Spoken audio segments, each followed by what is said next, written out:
Now it's time for lefties losing it, starting with why you should never pick the DEI hires. Here is Washington, D.C. Metropolitan Police Department Chief Pamela Smith, a diversity pick herself, who seems to struggle with even the most basic of reporter questions. Tell us what the chain of command is now? What does that mean? Well, is it Pam Bondi speaking to the mayor, speaking to you, or how does this work? So the executive order is clear. The president has requested MPD services in our home rule charter. No, she doesn't know it, scurries off, passes it on to the next person. And look, let's just get this straight.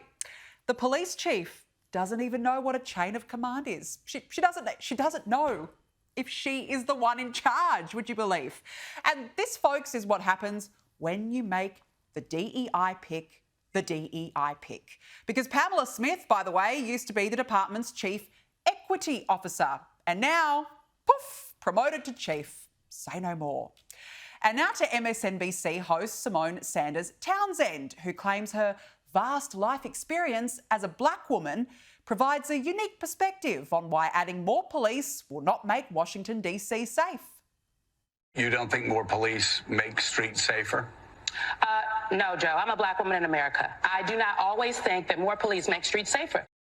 Oh, well, that solves it then, doesn't it? That solves all the problems because you're a black woman in America. And then the MSNBC continued to roll out the laughs. This guy is more worried about climate change than getting mugged.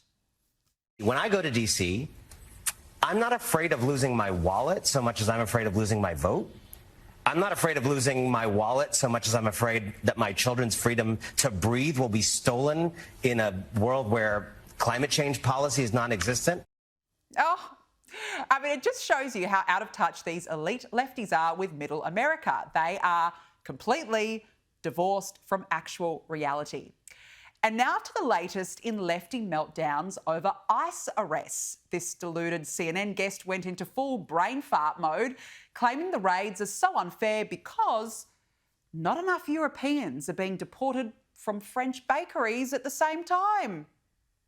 They're not asking to go and raid, the French bakeries and the people who come over from Europe. Is there a bunch of French bakery issues that we don't know about tonight? Breaking news tonight, there's French bakery problems. No, please, no, not the French bakeries, not the baguettes and the croissants, please, no. And now here is a PSA for all the ICE agents out there. Look out. When Donald Trump's reign of terror is over, we will be rounding you all up and putting you in jail. We're going to raid and destroy your homes. We're going to handcuff you and take you away in front of your families. I'll fight a f***ing ICE agent. I'll take my chances in court. Around and find out. Have a nice day. He seems like a real great guy. Great guy, doesn't he? Good luck with that one. And now to the psycho child Greta Thunberg, who appears to be resurrecting her doomed Gaza mission.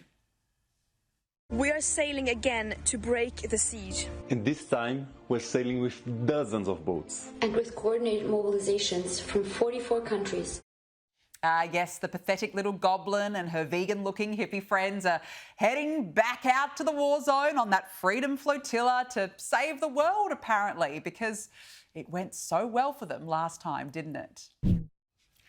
Well, despite the lefty meltdowns over Trump sending the National Guard to Washington, D.C., his plan has worked already. Last night, approximately 850 officers and agents were surged across the city. They made a total of 23 arrests, including multiple other contacts. Last night, these arrests consisted of homicide, firearms offenses, possession with intent to distribute narcotics, fare evasion, lewd acts, stalking, possession of a high-capacity magazine, fleeing to a lewd in a vehicle, no permits, driving under the influence, reckless driving, and a bench warrant. Joining me now is Newsweek Senior Editor-at-Large Josh Hammer. Josh, good to see you. The left said it wouldn't work. They've cried, they've carried on, and look at the success in just 24 hours. You know, not 20 minutes before I started chatting with you here on this show, actually, I got a text from a buddy of mine who lives in the DuPont Circle area of Washington, D.C. So for those who are not familiar, this is This is really one of the hardest hit areas of the crime epidemic in DC over the past 5 years. I used to actually years ago work for a company based right there in DuPont Circle, so I know it extremely well. And what my buddy said was that when he was walking around a street nearby on Saturday to walk his dog, he saw a homeless person defecating in the lane on the road. And that as of this morning, he couldn't see a single homeless person around him, and that there were National Guardsmen everywhere. So order has been restored. Order has been restored to the nation's capital in the United States of America there. It's amazing, frankly, that it got to this point. I mean, this goes back all the way to 1973, this failed experiment. And yes, it is a failed experiment in Congress allowing D.C. to try to govern itself, which, by the way, is actually not what our founding fathers here in the United States actually envisioned. The federal district wasn't supposed to be independent at all, actually. It was supposed to be a tiny sliver where the lawmakers go to pass laws, get the heck out there, and Congress was supposed to run it directly. But this policy is a rare win-win-win. It is good politics, it is good policy, and it is sound constitutional law as well. I'm a tremendous fan of this move, and it's already yielding results. And as someone, I live in Florida, but I'm in Washington, D.C. pretty frequently for this reason, that reason, and so forth there. I'm pretty excited, frankly, to go back the next time and see it all for myself.